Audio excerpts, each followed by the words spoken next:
You're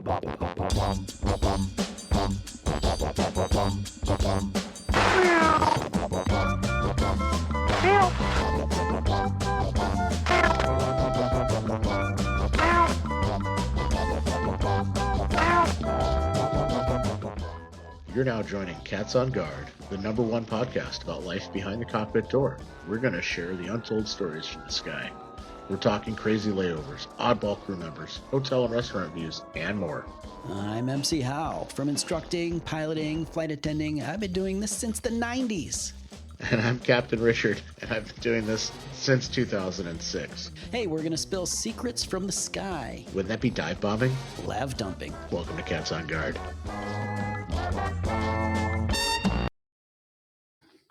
I learned some new words. I learned the word doctoral, which is when you're studying for an advanced degree, you get your doctoral degree. Thought it was a doctorate. Well, no, you're wrong. And if you were with the guy that I was working with today, you would learn a couple more words, such as coup.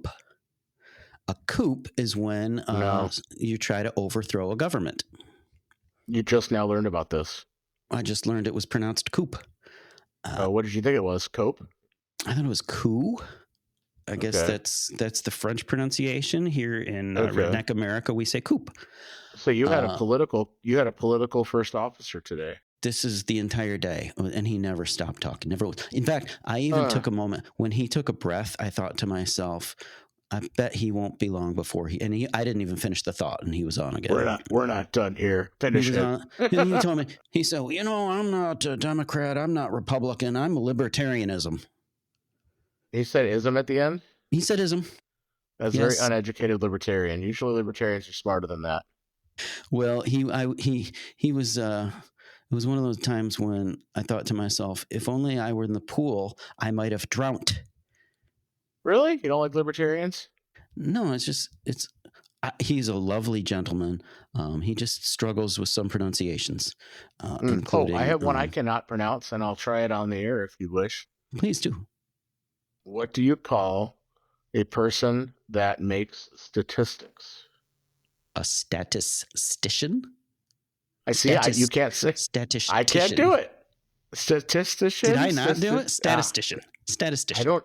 Somebody write us in with the proper pronunciations because we can't. Neither of us have it. I was trying to mention something at my kids' hockey tournament this weekend, and I could not get there. I said we need somebody to collect stats, right? I said, we need to get a statistic and both the other. I give up. Anyway, I know. Well, that's okay. You know what we need to do is we need to go to this food restaurant that he told me about called Shalotsky's Deli and discuss it. Yeah, discuss it there. Okay, I know what you mean. That's not how you say it. That's how he says it. Shalotsky. No, you got to get some like New York Jew in there. Shalotsky. He had a whole bunch more, but I didn't realize it was going to be an ongoing thing, so I didn't take notes in the beginning. Okay. But it's a heck of a start to a trip, huh? I know. It's only a 2-day trip, but it'll be 4 months before it's over. But it got me thinking about all these different meanings of different words. And I mentioned a couple weeks ago, I got into a discussion with my lady at home who was reading about an aircraft accident and how the passengers were gathered on the tarmac. Do you remember this? Oh, yeah, we told me about this. But if the discussion was with your wife, you were already wrong before the conversation started. Well, I didn't try to. Well, I did try to correct. This is the wrong part, is I tried to correct her. I said, what's a tarmac? That's a word I've never, ever used in the course of my job. Have you? Decades of professional aviation, and we don't say that. No. So where did it come from? I looked it up. Wikipedia might tell you. Yeah, I did. I looked it up. The tarmac refers to the area of an airport where airplanes taxi or pull up to a gate or head out to the runway. The runway itself is also called the tarmac. The name comes from here. Listen to this part, though. The name comes from a specific tar-based paving material that's also commonly used on roads. Originally, the word was trademarked as shorthand for tarmacadam. Tar mixed with crushed rock. Now, I'm going to go back here. The runway itself is also called the tarmac. It is, but not by anybody in the aviation world. Would you agree with that? 100%. So I don't know where that word came from, but guess what? We don't use it. Never said it. Notes Never at heard it. home. Anybody on the news says tarmac, disregard everything that comes out of their mouth for that statement. Yeah, that's exactly right. We run Actually, a tarmac. anytime the news says something about aviation within 24 hours of it happening, disregard it. That's a good policy right there. Yeah. Well, so do you think then that we should take advantage of this moment and maybe educate our listening public on some of the proper terms that we do use? I think today's first officer would tell you it's edumacate. I was going to use that word, but you beat me to it. Yeah. Well done. Hey, just remember, pilots at home, school is important, but airplanes are importanter. That's it. And he's not my first officer. He's my co-pilot, right? No. Well, everybody, I'm your co-captain, Richard Million here. And I am MC Howe. Let's get into this glossary of terms, shall we? Sure. So, what's your show time tomorrow? Well, my van time is 8:45, which seems a little early because I believe the show time is 9:20. And I got a story for you. I got a story for you. Let's have it. When I start talking about, so my kids do hockey, that's their sport. And my one kid's on a travel team. And we have a game at noon, let's just say a noon game. And we're in a different city somewhere. We're at a hotel. Much like airplanes, we've got to do the backwards math. So I say, okay, noon game means 11 a.m. warm-ups. That means we're at the rink by 10 prior. That's 10:50. It's a 30-minute drive. That means we're driving out of the hotel at 10:20. Okay, if it's 10:20 out of the hotel, it means lobby at 10 to like grab a muffin and walk out to the car and load it, right? So I'm doing like 4 or 5 different backwards math times to derive all the milestones we need to meet from waking up. Okay, so then we get the 10:20 in the lobby. That means 9:30 wake up. If for my kid takes half an hour to somehow get out of bed and get to a lobby of a hotel. But anyway, beside the point. And then I'm doing backwards math on what time's bedtime. We need 9 hours of sleep. That means we need to be, so we're just doing a lot of backwards math. So I'm doing these mental maths out loud in the lobby, and a couple of these moms just look at me with like their jaws dropped down. Like you don't have the look of a mathematician about you. They're like, because they're watching me spit out all these time consumption rates and like 40-minute drive, 20 minutes in the lobby, 10 minutes warm the car up, blah, blah, blah, blah, blah. And I'm like rattling it off to my kid, and maybe that's a disorder. I don't know. Is that OCD? I don't know. No, you know what it is? It sounds extremely familiar to me. Like pilots, right? Yeah, and I had a very similar experience a couple nights ago. I was in an airplane, last flight of the night, and we had a maintenance issue. And we were considering whether or not this delay was going to cause us to time out, which means we run out of duty. We start our day, whatever time we start our day. That's called our duty day. Our duty that's time. The clock, that's your tail end clock on the end of it. Right. So the clock starts when we check in for the day.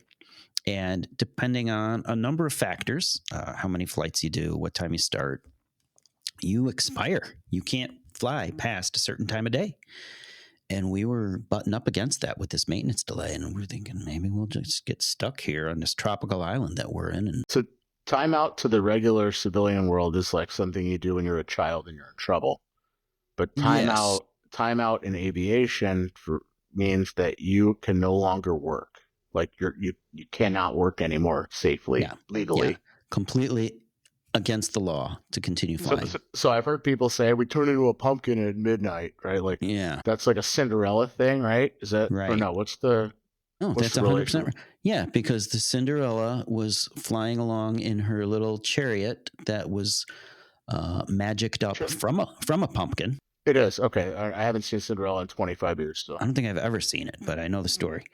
And the chariot turns back into a pumpkin, at which point she's walking home half barefoot. With one shoe, because there's something about a slipper, yeah. Oh, yeah. And what happened to the shoe that she still had? Was it still glass? Was it still glass, or was she in a crock again? Definitely a foot fetish. I'm going to keep this shoe. Yeah.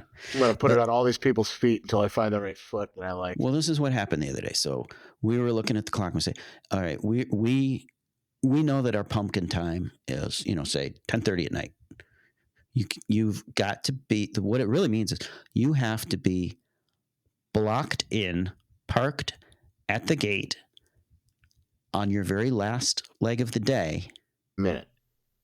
To the minute. To the minute. Yep. And we're going to say 10:30 at night. And if you can't accomplish that, you did backwards math, a 2-hour, 30-minute flight, 10-minute taxi time, so 2 hours and 40 minutes prior to pumpkin time or timeout, you must be like wheels up, taking off, and you could be taxiing out. Or no, once you start taxiing out, I can't remember. Nope, not under the old rules. You could keep going. Once you block out, once you push back from the gate, you're legal to finish. There was used to be, this was the word, legal to start, legal to finish. They've changed that. And it is now, no, if you taxi out and any delay in taxiing is going to cause you to go over that limit, you have to return to the gate and get off that airplane. Okay. And so yeah, we're sitting there at the gate doing the math. Your lobby time affects this. Like if you're slow getting to the airport or to this traffic, that goes against the duty time too, right? So that ruins your schedule.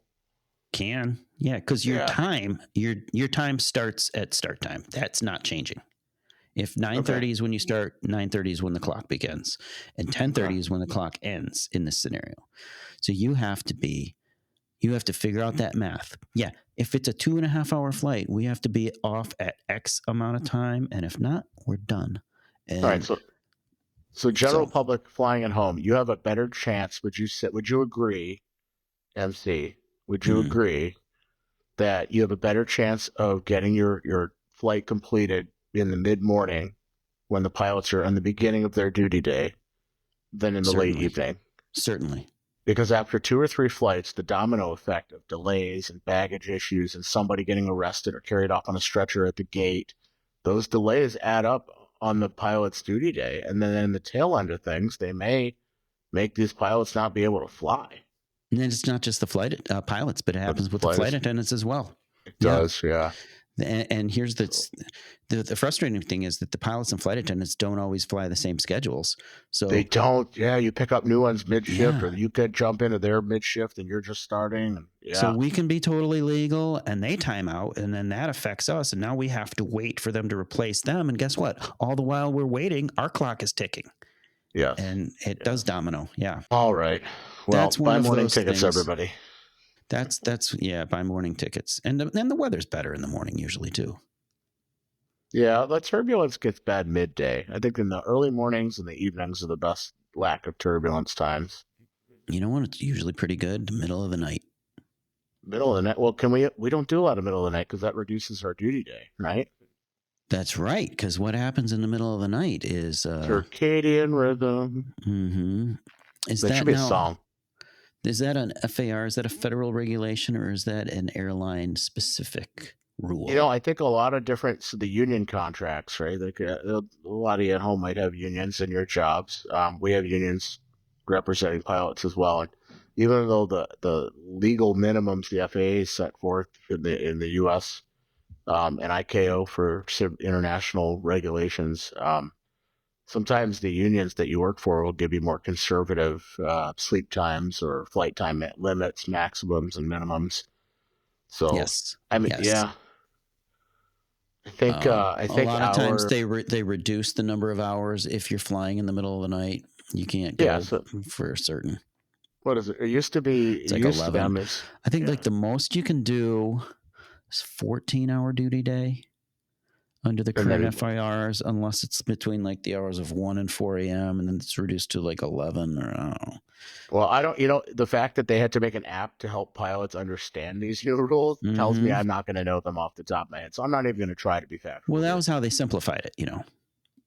This They're is hey, put your flight data into this. Put your data in this app. We'll tell you if it's legal or not. We had to make an app for that. That's right. All right, moving on. Pick another one.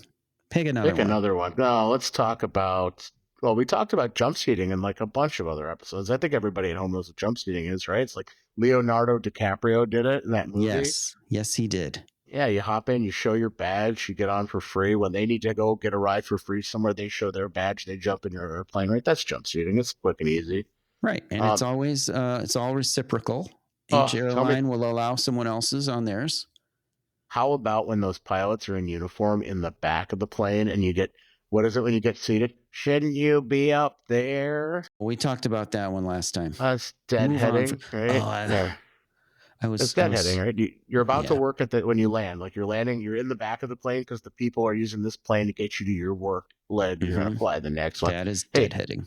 Why is it you called love deadheading? That's a good one. I don't know, because like maybe in the 60s, right, with the deadheads? No? I don't know. It just seems so random and completely... Doesn't apply to aviation. I don't know. I'm looking it up because I'm curious. So you're going to get a bunch of Grateful Dead. No. Deadheading is a gardening technique that involves removing old flowers from plants to encourage new growth. Well, there you are. No need to read on. It's a floral term? Yeah, it's a gardening technique. I thought it was something about like Grateful Dead, man. We're deadheads, man. Deadheading is the practice of carrying, free of charge, a transport company's own staff on a normal passenger trip so that they can be in the right place later. There you go. That's deadheading. But I don't know why it's called that. Well, here's one you like to say co-pilot. I like to say first officer. It's more respectful. I don't say it. I don't like it. I taught my daughter it's a dirty word. Now she uses it to insult me. She calls you the co-pilot? Yep. Sure does. Does she call you my co-pilot like she owns you? She does own me. Yeah, 100%. So the acceptable term, ladies and gentlemen at home, flight attendants no longer prefer to be referred to as stewardesses. Now, when did that change? Like 40 years ago? Yeah, but they still do it. There's still people, stewardess, stews. I do. The stews. Yeah. But usually those are captains that say that have been around for a long time. Yes. Oh, speaking of captains being around for a long time, hey, we have managed. No, hey, you're not that close to retirement, buddy. You got a long time to go. I'm counting down the remaining paychecks. Yes. Are you in the I'm for age 67 push? No. I want to turn it back to 60. I want to turn into a pumpkin at 65 forever. Yeah, no. Yeah, 100%. And I said this today. The last day, the day I retire, this is my last day on an airplane. You're not going to fly recreationally? Please. Oh, come on. I'm going to drive my donut truck around. That's true. That is real true. So right now in the U.S., and it's more strict in other countries. In the U.S., you can't fly past age 65 in a airline environment. You can go in a corporate environment or a private charter. In your environment. My environment, yeah. Well, do you fly with some olds?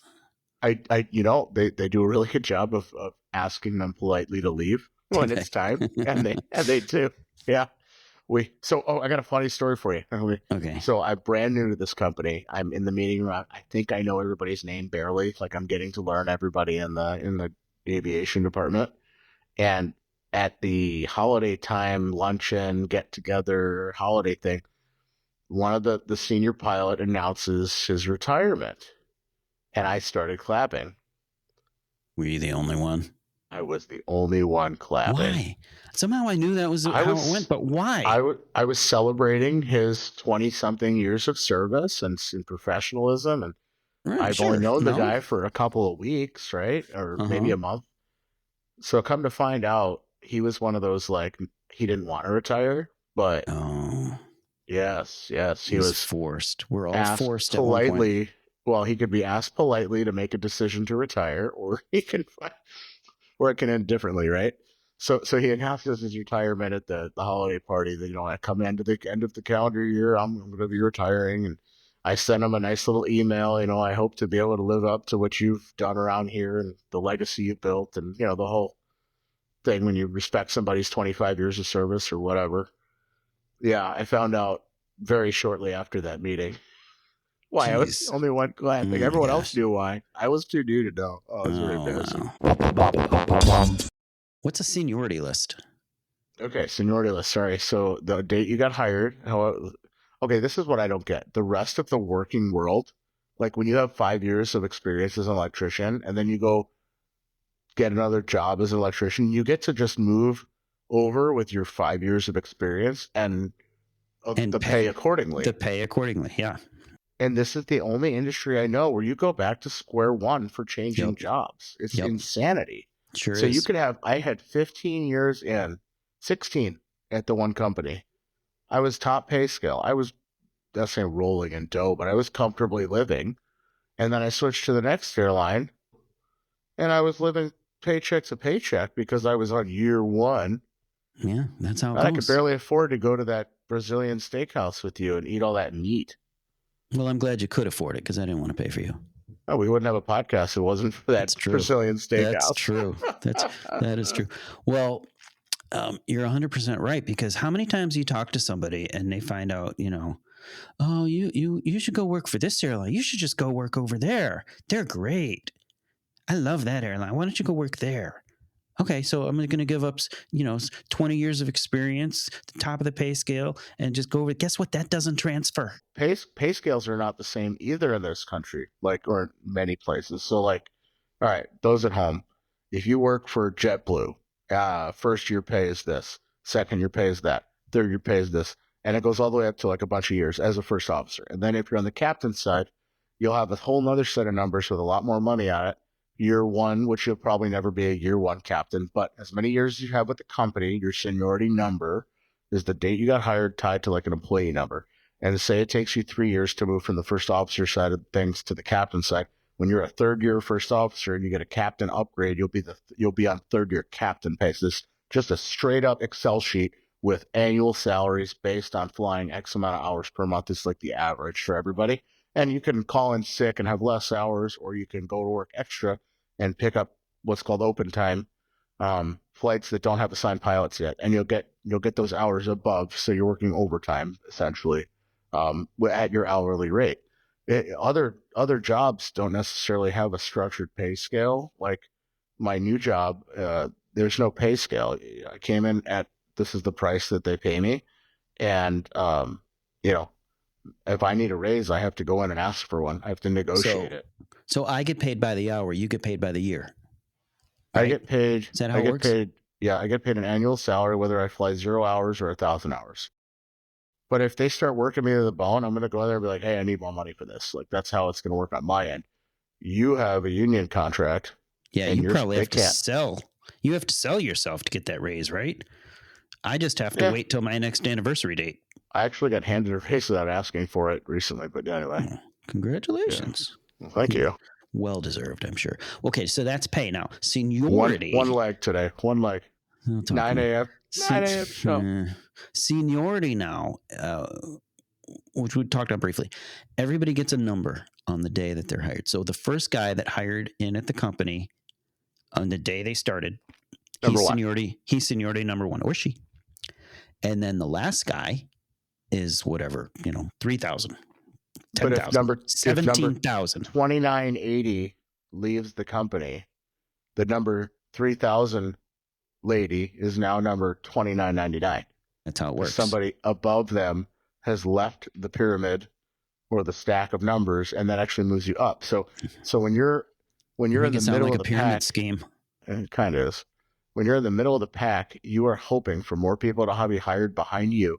And you're hoping for more people ahead of you to leave or retire, because it gets you closer to number 1 or die. So you ever heard of always give the captain your dessert? No one's ever given me their dessert. Oh, then they mustn't like you a lot, because you always offer those captains your desserts. They get knocked off of their medical sooner. Oh, yeah. Well, here, have more cheesecake. Even the Vapor told me how much he liked me, but unfortunately can't fly with me anymore because I'm, stop. You said it, not me. Yeah, I've been waiting for that moment all episode. Every episode it's going to come up. 48 minutes in it took me to get that out. I sat here with it in my hand for 48 minutes waiting for the right time to throw that out there. It worked. Well done. Well done. Oh, the good touch. Good little touch to add to the episode. So, okay, let's get back to seniority. Now, every airline, most airlines have a fleet of aircraft, right? Sometimes different aircraft, 737s, 747s. The little sub-lists. Airbus. Oh, that's too complicated. Oh, and no, but we have to explain this, because within each sub-genre or each aircraft is another seniority list divined out of the main seniority list. But there's too many numbers. There's thousands of numbers. So we do percents. Crazy. We do percents. It's crazy. Yeah, but you can be number 1 on your aircraft in your base. So it divides even further. Oh, gosh, so complicated. But you're not close to number one in the company, maybe. Depends. So there, I can't remember what Delta was talking about. I think it was last year. They said, like, you could be a captain in Detroit on a 737, and you couldn't even be, like, a line holder FO in one of the, like, in Atlanta 777 or something like that. Like, you were not senior enough to do that, but you can be a captain somewhere else. So some people will just take that because it's the first spot they can get as a captain, and that comes with a pay raise, but it also puts you at the bottom of... You're working every weekend on reserve in a base you don't live in. What's reserve? Can we talk about that? Yeah, so this is, every company has some sort of reserve, right? Like, you don't know your reserve when you work at, like, a phone company or something like that, and they call you, hey, Bob called out sick, can you come in? Like, you just became reserve, right? That's what we do on reserve, but we know we're doing it. We don't think we're off. We're actually paid to be ready to cover people's sick calls and vacation, or the weather goes to crap and the pilots in Orlando don't make it to Detroit. And so you got to come in and do the Detroit to JFK because those pilots were supposed to do it, but they're not going to get here today. Did they time out? Did they become pumpkins? Pumpkins. Oh, man. Or nobody on reserve answers their phone and they call somebody else who's off and you get junior man. Wait a minute. Are you allowed to not answer your phone on reserve? Because if you are, I've been doing it wrong. I do what I want, man. I do what I want, man. Oh, my gosh. I'm that guy. No, I'm not that guy. Gosh. But sometimes I'll be that guy. No, you're not allowed to not answer. You get big trouble. You get a call from the chief pilot. You do that. Hall monitor. Yeah. Why didn't you answer your phone? I'm never going to be a chief pilot. Never. No, neither am I. No, neither. No. So I've not answered my phone when I knew that I was not legally safe to come in.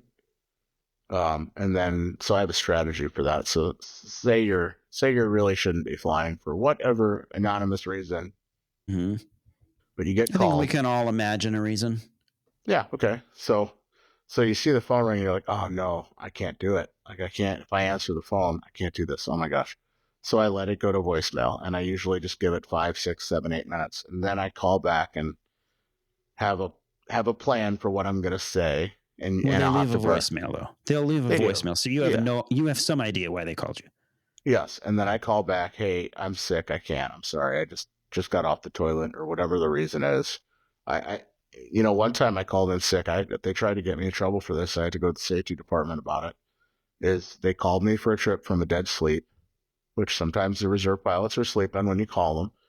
And I woke up and accepted the trip. And then I got up and went to the bathroom to shave and shower. And I just hit the bowl and I couldn't get off the bowl. I would I was sick, but I was sleeping, right? So you don't know you got sick because you're sleeping. You ever wake up sick? Hey, I think everyone's done that, right? Yeah, I didn't know I was sick when I was sleeping. Why didn't you tell us you were sick? Like, I didn't know I was sick. I was asleep. And then you woke me up, and that's how I found out I was sick. Oh, I don't have to, and I have to explain myself to the hall monitor. Sorry, chief pilot. Yeah, because if you call out after getting a reserve assignment, that's very sus. Well, they called me because somebody else called out sick. So you see what I'm saying? The dominoes just keep falling. These people they're just waiting there for somebody to fly them. And I wasn't able to, and hopefully the next person was. No. Well, live and learn, I guess. You got away with one. I didn't get away with it. I had to burn sick time. Yeah. So anyway, the junior man assignment is buried somewhere in the work rules that says, like, hey, if we really can't get anyone, we're going to go to the bottom of the seniority list and use the junior pilot and force them to, because somebody has to fly this plane. How do they force you? I mean, you do it or else. Or else is right. Yeah. So you get like strikes in your file or whatever they want to do for that. You know what happens? That's just how they get off at paying 1x for it. And they can call around. Some pilots are very money conscious, right? So for the right price, I mean, every man has his price, right? Like you've heard this, in not even with aviation, but just everything. I'd get a phone call on a day off. Hey, can you fly? I don't know. And then I'd usually put it on mute and I'd look at my wife. They want me to come in. But we were supposed to go on the boat tomorrow. Right? And then I'll, hold on, put my finger up in the air, hang on 1 sec. So I unmute it. I don't know if I can. Well, we really need you. Like, well, how bad do you need me? How bad do you need me? And so they'd say, please hold, right? So this is where the scheduler has to go get approval to pay me more. So that I put mute by it. I'm on mute with them. they're on mute with me. We're both muted. I'm telling my wife, how much you think I can get out of them? Right? They're on the other line on their end on mute, talking to their supervisor, like, how much can we offer them and still get them to come in and fly, right? So then my wife and I like work out a number that's like acceptable, and then they'll get back on the line. Yeah, we can offer you 1.5 times the normal rate to come in. So they were And in I'll the go, back. no. Yeah, all that So, for 50%. they were I'm in gonna the get back talking to their sales manager. You were talking to yours. exactly. Yeah. Well, somebody once told me, one of my FOs, here you have Nice. my Love FOs, it. Love it. told me that on the off time, you're not buying me, you're buying my wife's time. Oh, that's good. Because that time off is for my kids and my wife. And my time on at work is for you all. So like if you need extra me, you got to go through her. So anyway, my wife and I come up with a number. They came back with a stupid number. No, call somebody else. Okay. I know they weren't. Yeah. And they were like, hang on. No. We don't want to call somebody else. So you mean you can't call somebody? Basically, what that means is you don't have anyone else to call. So I ended up with triple the number was the right number. It paid for our spring break trip. Nice. Yeah. Gosh, I wish I could get that. I knew they made like 200,000 off of that trip. They can pay for my spring break trip. It's okay.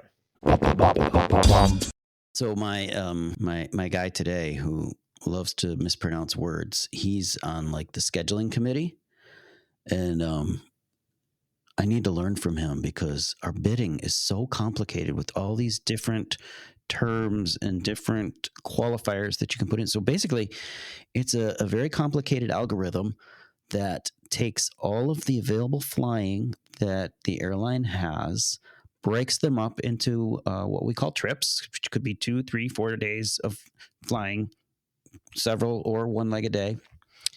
And from that, you assemble a schedule for each pilot. And they publish all of the available trips, and the pilots go in and they bid like an auction, basically, which is awarded in seniority. So if you're very senior, you're going to get your number one choice every time. If you're very junior, you're going to get what's left over. And so he's got to teach me tomorrow. I've been doing this for like 10 years, and I still haven't figured out how to do it. So he's going to go through the system with you and help you. I can't. I wish you'd have talked to me about it. I figured it out really quickly. It's the youth of America. Yeah. I figured out a few things using. There's some YouTube videos online that they put on there, like hacks and tricks. And, I did pretty good with it while I was using that system. Yeah. So here's the other. You said 2, 3, 4 days. I know some people that are okay, medium to high seniority, that they do 1 days.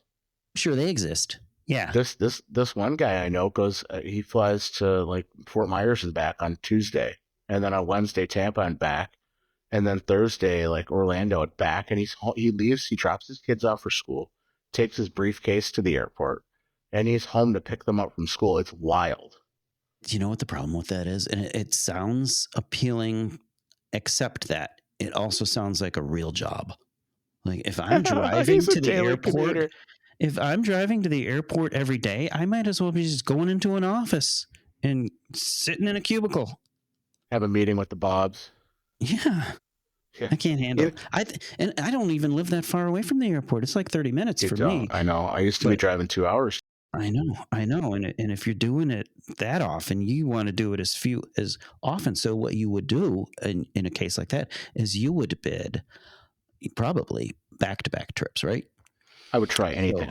But you do 3 days back-to-back, so you don't have to make that drive as often. You have to stay at hotels in the middle of it. You have to spend money on hotels. Yeah. It's no fun. Yeah. Well, what you need to do then is get a nice long layover that maybe covers a little extra time, and then you get paid a little more for just being idle in a hotel room.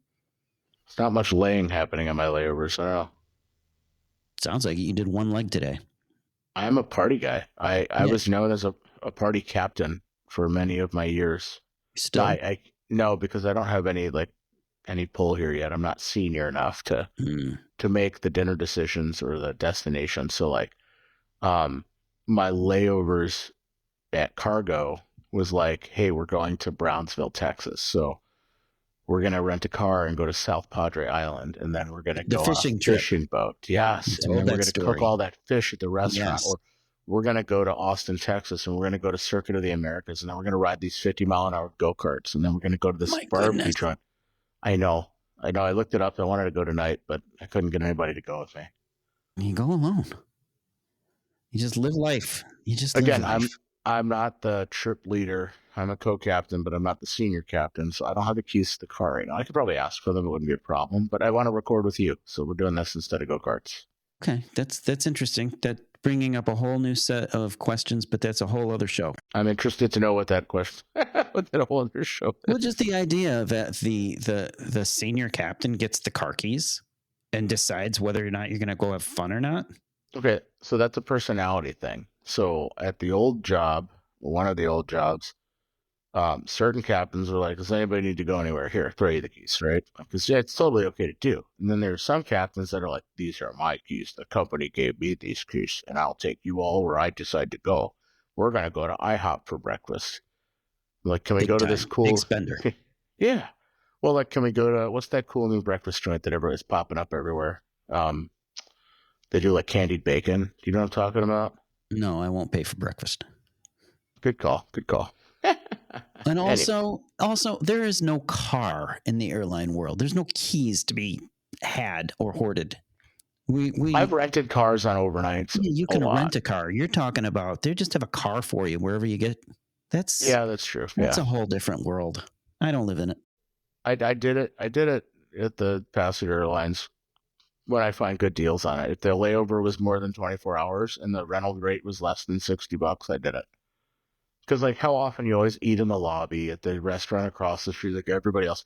And when the crew finds out they have the option to go somewhere normal, like at a cool brewery or a barbecue joint with a big open patio and live music, everybody's excited about it. You make everybody's day. You make their whole week for having something not monotonous, right? And it cost me $60 to take the monotony out of everybody's work week. I'll do it in a heartbeat. And well, maybe one day when they give you the car keys, you can do that. I got to get senior enough for that. Hey, so we're talked about these quick out and backs to Florida. So the term you might hear pilots use is turns. Right? You have a LaGuardia turn or a Tampa turn. You want to go over that with the folks at home? Turn is very simple. You go to one city, you turn around, you go right back to where you started. But you don't actually turn. Like you don't even leave the airport. Yes, you land, deplane, get new passengers. Do you still call it a turn when you have a plane change? Yeah. Okay. Yeah. So I never did. I thought if I have to leave the jet bridge, I didn't call it a turn. Really? Oh. I don't know. It's just me. Okay. That's a turn. As long as you yourself return to where you started, your turn. Yep. There and back. Okay. That's your whole day. But sometimes you do a turn in the middle of the day and then go somewhere else. That's what most of them do when they do the spoke and hub flying. Or is it hub and spoke? Mm-hmm. Yeah. I don't know. The regional route stuff. Yeah. You go, you leave Atlanta, go to Kansas City, come back to Atlanta, and then go to, I don't know. Yeah. How about like Atlanta to Jacksonville and back? Like this is even worth me showing up for this 45 minutes each way. Yeah, but it happens. That's your regional world right there. But you get paid like you did more work because it's not, what do they call that? Duty rig, I think. Is that the word for it? Or no, I think it feels like you did more working for less pay because it is more work. Okay, so like LaGuardia to Boston, or JFK to Boston, like JetBlue does a ton of that. That's like 40 minutes in the air and like a shit ton of taxiing time. But I think you get paid like 4.5 hours for your work for your day, even though you flew. Oh, right. Yes, almost every airline will do that. They have determined that a minimum pay for a day is, 4.5, 5, some maybe even up to 6 hours, because the effort that it takes to drive to the airport, to do all your paperwork, to fill it out, a 40-minute flight. Just for a 40-minute flight, yeah. And so we're going to pay you, and it's all contract negotiated. So it does sound kind of like we're scamming the system, but that's the system we negotiated. No. Okay, so the flying is the easy part. It's the hour before the flight and the hour after the grind of getting to the runway. Like the busiest time, in my opinion, at my time in the passenger airlines was getting to ramp control at like LA or Miami. Like I didn't, once we were positive rate gear up, that was easy from there out. It was, the ground time was the most stressful, risky, like the most, uh, like susceptible to errors. We're like programming the routing and getting clearances correctly and making sure everything was set up. Once you're gear up, you're like, okay, here we go. That was the easy part. The biggest place for errors is taxiing around on the ground, don't you think? I mean, look at the news lately, huh? Yeah. Oh And so boy. you have to have real understanding of how the air traffic control system works. And not only that, but every airport has their own little quirky nuances that you have to learn, usually right on as you're doing it. But they all think they're the ones that do it right. That drives me wild. Like, no, we always do that here. You should know that. Like, well, I've never been here, so educate me. All right, so let me educate you. You have your tower controller, who is the person that clears the airplanes to take off and land. They basically control the runway and the air leading to or from it. So usually like about 5 miles from the runway, like really close in stuff, right? Because approach control does like what, 5 miles to 20 miles outside of the airport. Right. That's for flying around, getting you navigated toward the airport. To set you up for the runway. Right. Or away from the runway on your way somewhere else. Yeah. We're doing this backwards, by the way. Okay, let's start at the gate. First thing we call at the gate. Better. We're sitting there. You guys are all boarding the plane in the back, and we're up front, and our faces are down in the screens, and we're clicking and buttons and touching iPads, right? We're talking to, so some planes need to talk to clearance delivery, right? Some planes can talk. Clearance delivery is the guy or gal who gives you the route that you're going to fly. What's your route? And when you call them, you say, "What's my route?" Boy. Yeah, what's your route? The dispatcher has a plan for how they want you to get from Fort Lauderdale to New York City. But the FAA looks it over and goes, we'd really rather all the planes go over New Jersey, not over the ocean today. So they modify it a little bit, and then they make it official, right? Sometimes, or it's the way the dispatch wanted you to go. But you'll find that out when you talk to clearance delivery. There's also a computerized system some planes have where they can get the clearance without talking over the radio to somebody. But either way, an actual air traffic controller is delivering that to you officially so that you can set your plane up to do exactly that. Mm-hmm. And that's clearance delivery. So hey, when you're coming in from Florida, you're going to fly over Pennsylvania and then take a right and head to New York. Or they say you're going to go out over the ocean, you're going to take a left into New York City. Right, so that's your clearance delivery. Then once you have your clearance, you're setting the plane up to do it. You're programming the FMS, the flight management system, which tells the autopilot what to do. Which is just a computer. You're just telling them, and the computer decides, it tells you all your performance stuff. Anyway, after clearance delivery, you've got to talk to, metering first? Or ramp? Sometimes. Okay, and that's the thing. You never know when, especially when you're new in the airline. You call ground, they're like, call metering. They don't talk to me yet. What the hell is metering? I still don't know. I still don't know what metering is. They're metering their flow. They're sequencing the flow of who's going to be able to taxi and when, in my opinion. I mean, they can call it something better than metering. It doesn't really describe it very well. All right. So they tell you when it's okay. What they really do is tell you when it's okay to call the next guy. You haven't even moved. Yes. Yeah. You're just placing people on hold. Yeah. Please hold. Yeah. So then you call the ground controller. The ground controller tells you... ramp first. Metering, then ramp. Not always. There's not always a ramp controller. Go to a busy airport. This drives me crazy. You go to, so Atlanta, they don't have metering, but they have ramp. They have ground. They have tower. Then you go to a place like... LaGuardia, straight to ground. Yeah, just ground. Same in Orlando, too. It's here than that. Yeah. No ramp control. Ramp controls is like the area where all the gates are. That's called the ramp. So when you're parking, you're sometimes, if there is a ramp controller, just moving around that area. The ramp is clearing airplanes to push, clearing airplanes to park, making sure nobody on the ramp is crashing into each other. Sometimes there's no ramp controller, and it's just like you're on your own, man. And you leave. So is it like, Boston where you could like push back into another airplane because they're so close in like alleyways of jet bridges and stuff? There's a lot of places like that.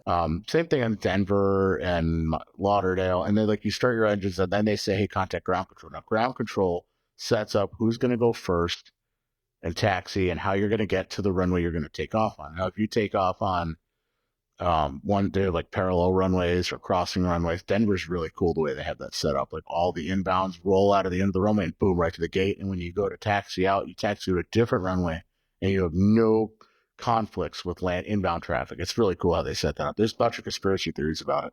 You want to hear a crazy one? Yeah, I'm here. You ever been to Seattle? Yep.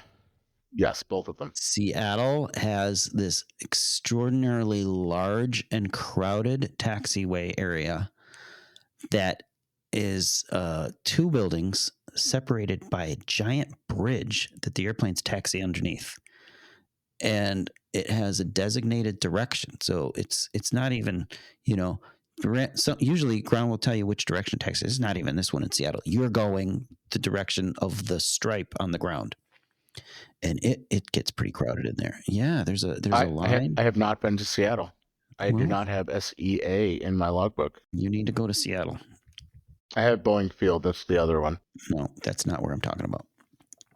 So, yeah. So then you taxi out, you talk to ground. Ground tells you how to get to the runway. You take many different turns and you get to the runway. You talk to the tower controller. They tell you to take off. You take off.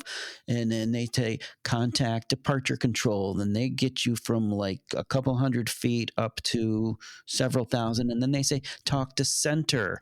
And then from most of the flight, you're talking to various center controllers across the route of your flight until you get to the next area. And then they get you into the approach controller who brings you down to like 5 miles from the airport. Then you talk to the tower controller. Then you land in the whole thing in reverse. And that is basically how the air traffic control system works.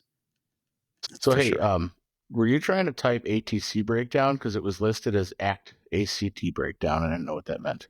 You're suggesting that I spelled it wrong? You might have pronounced it wrong, too. I don't know. Did we just cover it?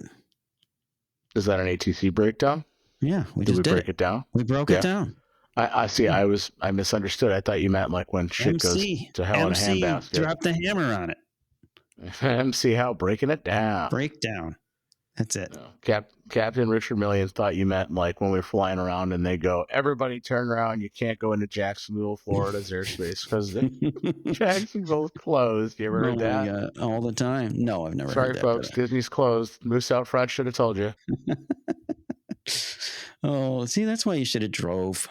You just go drive to the next water park or something like that. Oh, boy. All right. So where are you flying to tomorrow? 3 legs tomorrow. I end up at home, and then I'm on vacation for the rest of the month. So last item on our list was flying the line. Oh. I got to clear it because you're flying the line. You could skip that part. Why? You're doing it. You're the perfect example of this term. Flying the line. So your schedule as a crew member, be you a pilot or a flight attendant, for reasons I do not know, is called your line. The line is the different trips that you fly week to week, month to month. And so when you are out at work, you are on the line. So tomorrow, my line has me actually finishing. Like I said, I was supposed to do a couple of bookended trips for my vacation, but that seems stupid. So I dropped them. And so my line ends tomorrow. What is drop? Drop means if there is sufficient reserve coverage within the company that they don't have to worry about the trip that I don't want to fly being uncovered without a pilot. Give it to somebody else. Yeah, I say I don't want it anymore. It goes into a pot. I do lose pay, but I can go back into that pot later and see if there's another trip that needs coverage, and I can grab that trip and fly it and add it to my line. Maybe you like that one better, or something else better. You can switch it, or just accept less pay and not do it.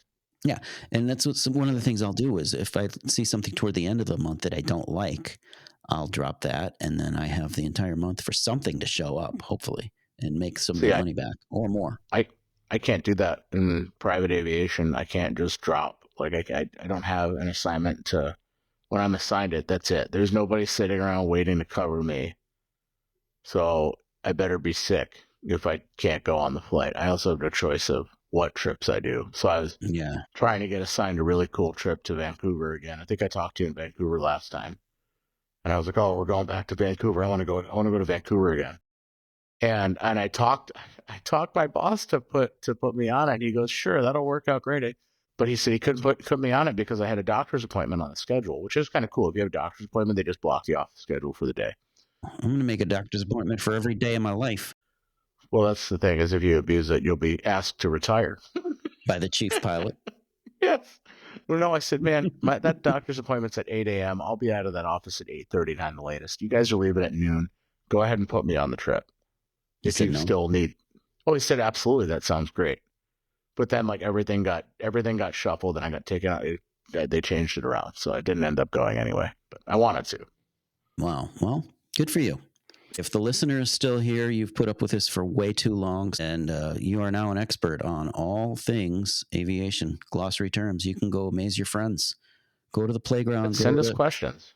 Yeah, send you where? catsonguard@gmail.com. Meow. Hey, you know what I want to do? Upcoming. Bah. That's it. More fun. I want to talk about movies, TV shows, and their take on flying and how they get it wrong. Ooh, I can't wait for this one. Yeah. So I think what we're going to have to do is we're going to have to pick some things, pick some shows, some movies, announce them ahead of time. And then our listeners can watch and enjoy our breakdown as we tear apart Hollywood's take. Spaceballs. There's so aviation. We'll talk about it. Yes. I'm talking Die Hard 2. That's my number one. Die Hard 2 has so many things wrong with it. So things like that. There's another movie called 7500. That's an Amazon Prime original. So bad. Is that the guy from Inception? Maybe. The kid from Third Rock from the Sun. Yes, that's Inception guy. Yeah. So that's upcoming. I don't know when. We have to find time. We're going to find these movies. You and I are going to have to watch these movies and take notes. Oh, that'd be like regular layover stuff. You want me to embarrass myself on national global podcast world? I have not seen the movie Airplane in its completion. Well, good. Homework. Like bits and clips. Homework coming up. Beautiful. Love it. All right, that's coming up. I don't know when, but upcoming. Cats on Guard. Join us. I'm MC Howe. Captain Richard Million. Captain Richard Million. Bye. All right. See you next time. Bye.